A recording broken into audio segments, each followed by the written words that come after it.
لیے لوگوں کی ہدایت اور رہنمائی کے لیے، لوگوں کی ہدایت اور رہبری کے لیے دو جماعتیں آئیں گی۔ ان دو جماعتوں کا نام کیا ہے؟ تو ایک کو علماء کہتے ہیں، دوسرے کو ولی کہتے ہیں۔ آسمان کی زینت چاند اور تاروں سے ہے تو زمین کی زینت اولیاء اللہ سے ہے۔ ظاہری نور چاند و سورج سے ملتا ہے اور باطنی نور اولیاء اللہ سے ملتا ہے۔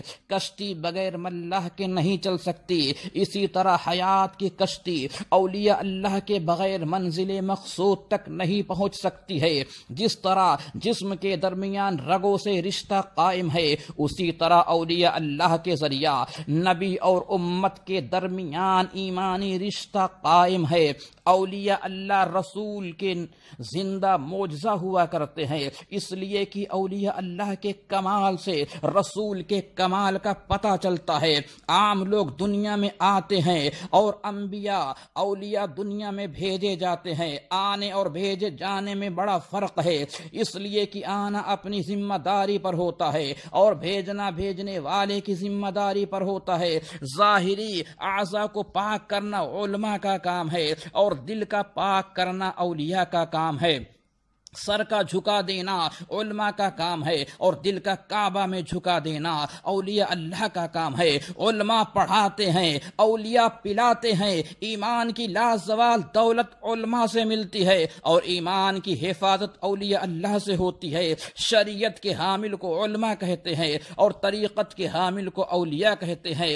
علماء کے دربار میں زبان سنبھال کر رکھنا چاہیے اور اولیاء کی بارگاہ میں دل سنبھال کر رکھنا چاہیے، اس لیے کہ اولیاء دل کے خطرات سے واقف ہوتے ہیں۔ علماء کا درس ایک مدت میں حاصل ہوتا ہے اور اولیاء کی ایک نگاہ کرم سے منٹوں میں دل کی دنیا بدل جایا کرتی ہے۔ علماء سناتے ہیں، اولیاء کر کے دکھاتے ہیں۔ جہاں شریعت ختم ہوتی ہے وہیں سے طریقت شروع ہوتی ہے۔ سچا عالم وہ ہے جو فرمان الہی اور فیضان الہی دونوں کا جامع ہو۔ جاہل کے مقابلہ میں شیطان عالم کو زیادہ ورگلاتا ہے۔ شیطان جانتا ہے کہ ایک عالم کے بگڑنے سے سارا عالم بگڑ سکتا ہے۔ کسی مذہب میں عالم کا ہونا حقانیت کی دلیل نہیں ہے، مگر ولی کا ہونا حق ہونے کی دلیل ہے، اس لیے کہ عالم رسول کی سناتا ہے اور ولی رسول کو دکھاتا ہے۔ میدان محشر میں سبوں کو خوف ہوگا، اولیاء اللہ بے خوف ہوں گے۔ اولیاء اللہ بے خوف ہوں گے اس لیے کہ جس کے دل میں دنیا میں خدا کا خوف ہوگا وہ آخرت میں بے خوف ہوگا، اور جس کے دل میں دنیا میں خدا کا خوف نہ ہوگا وہ آخرت میں خوف زدہ ہوگا، وہ آخرت میں خوف زدہ ہوگا۔ الا ان اولیاء اللہ لا خوف علیہم ولا هم يحزنون، بے شک اللہ کے ولیوں کو نہ کوئی خوف ہے نہ کوئی غم ہے۔ سراج الاولیاء علامہ جلال الدین رومی اپنی شہرۂ آفاق تصنیف مثنوی شریف میں ارشاد فرماتے ہیں، لوح محفوظ است پیش اولیاء، است محفوظ است محفوظ از خطا۔ لوح محفوظ اولیاء اللہ کی نگاہوں میں ہے، اس لیے کہ یہ حضرات گناہوں سے محفوظ ہیں۔ مسلمانوں اللہ سے خوف کرو، مسلمانوں اللہ سے ڈرو، ایمان والو اللہ کا خوف دل میں بساؤ، اس لیے کہ خوف الہی کا نتیجہ رضا الہی ہے اور رضا الہی کا نتیجہ دیدار الہی ہے۔ جس مبارک بندے کو دیدار الہی نصیب ہو گیا اس کے نزدیک جنت ایسی ہے جیسے مشک و عنبر کے سامنے مٹی کا تودا۔ عاشقان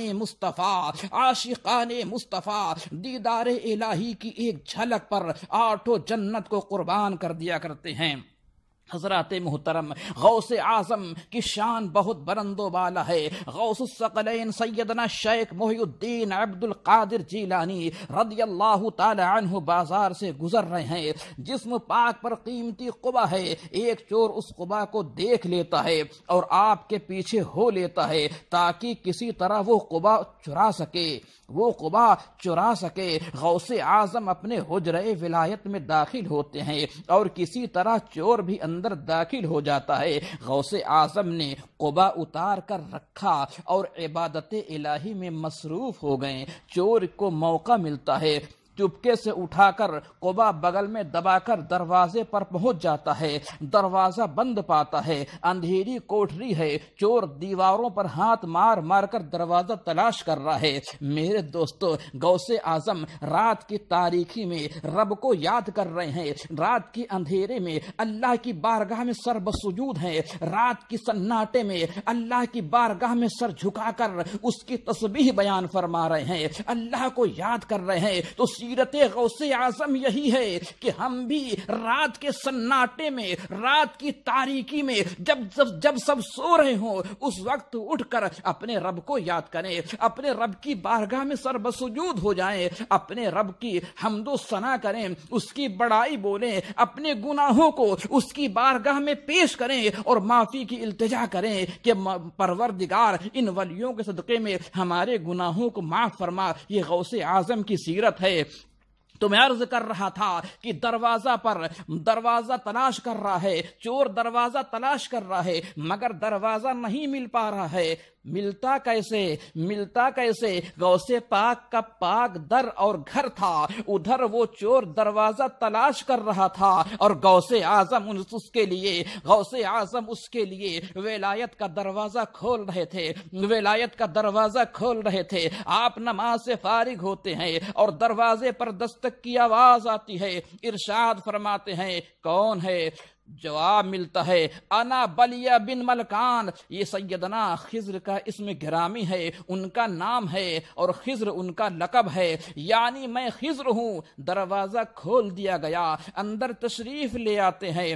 خضر نے فرمایا فلاں علاقہ کا ابدال وصال کر گیا ہے، اس علاقہ کے لیے ابدال لینے آیا ہوں۔ چور اندر چھپا بیٹھا ہوا ہے اور خوف و دہشت سے بے حال ہو رہا ہے۔ اسے یقین ہو گیا ہے کہ اب پکڑا جاؤں گا، جکڑا جاؤں گا، لیکن چور نہ پکڑا جاتا ہے نہ جکڑا جاتا ہے، اس لیے کہ مستند ولی کی بارگاہ عالی پناہ میں ہے، جس کی شان یہ ہے کہ زمانہ جانتا ہے چور بھی ابدال ہو جائے، زمانہ جانتا ہے چور بھی ابدال ہو جائے۔ جہاں دیدہ ہے یہ زندہ کرامت غوث اعظم کی، زمانہ جانتا ہے چور بھی ابدال ہو جائے۔ کسی پر ہو اگر چشم عنایت غوث اعظم کی، کسی پر ہو اگر چشم عنایت غوث اعظم کی، اور ہزاروں سال کے مردہ لحد سے ہو گئے زندہ، جہاں دیدہ ہے یہ زندہ کرامت غوث اعظم کی۔ الا ان اولیاء اللہ لا خوف علیہم ولا هم یحزنون۔ بے شک اللہ کے ولیوں کو نہ کوئی خوف ہوتا ہے نہ کوئی غم ہوتا ہے، اولیاء اللہ خود بے خوف ہوتے ہیں، اور جو ان کی بارگاہ میں پناہ گزی ہو گیا، پناہ لے لیا، تو وہ بھی ان کے نسبت کی وجہ سے بے خوف اور بے غم ہو جایا کرتا ہے۔ غوث اعظم نے فرمایا صبح کسی کو مقرر کر دیا جائے گا۔ حضرت خضر نے جواب دیا صبح تک اگر وہ علاقہ ہلاک ہو گیا تو ذمہ دار کون ہوگا؟ غوثیت ماب کے بحر بے کرا میں رحم و کرم کی موج اٹھتی ہے اور فرماتے ہیں اچھا جائیے، گوشہ میں ایک ابدال موجود ہے، انہیں لے جائیے۔ نگاہ مرد مومن سے بدل جاتی ہیں تقدیریں، جو ہو ذوق یقی پیدا تو کٹ جاتی ہیں زنجیریں۔ سیدنا خضر کو کونے میں جاتے ہیں، سیدنا خضر کونے میں تشریف لا کر مخاطب ہوتے ہیں، اے ابدال ہمارے ساتھ چلیے۔ کسے ابدال کہہ رہے ہیں؟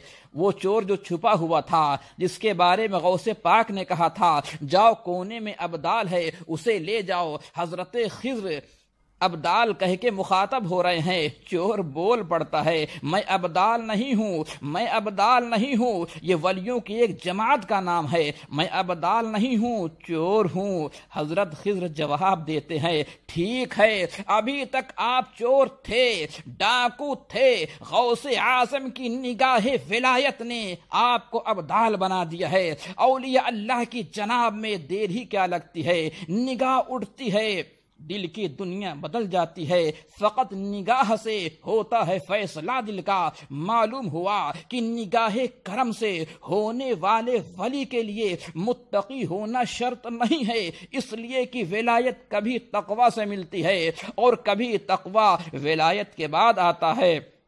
سامعین کرام، غوث اعظم کی نگاہ نے منٹوں میں چور کو ولی بنا دیا، تو رسول اعظم کی نگاہ کرم کا عالم کیا ہوگا جب ان کے گدا بھر دیتے ہیں شاہان زمانہ کی جھولی۔ محتاج کا جب یہ عالم ہے، مختار کا عالم کیا ہوگا؟ آپ نے غور کیا کہ غوث پاک کی نگاہ ولایت نے چور کو ابدال بنا دیا، تو ہم عصیاں شعار کو کیا اطاعت گزار نہ بنائیں گے؟ ہم نافرمانوں کو کیا فرما بردار نہ بنائیں گے؟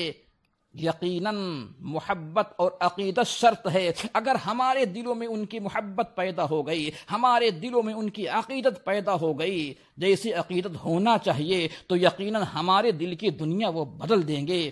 اللہ تبارک و تعالی ہمیں غوث پاک کے روحانی فیوز و برکات سے مالا مال فرمائے، اور غوث پاک کی مکمل سیرت اپنانے کی توفیق عطا فرمائے۔ اسی طریقے سے ہم ان کا ذکر کرتے رہیں، آپ ان کا ذکر سنتے رہیں، آنے والی نسل بھی ان کی عقیدت و محبت میں ڈوبی رہیں۔ آمین آمین بجاہ سید المرسلین۔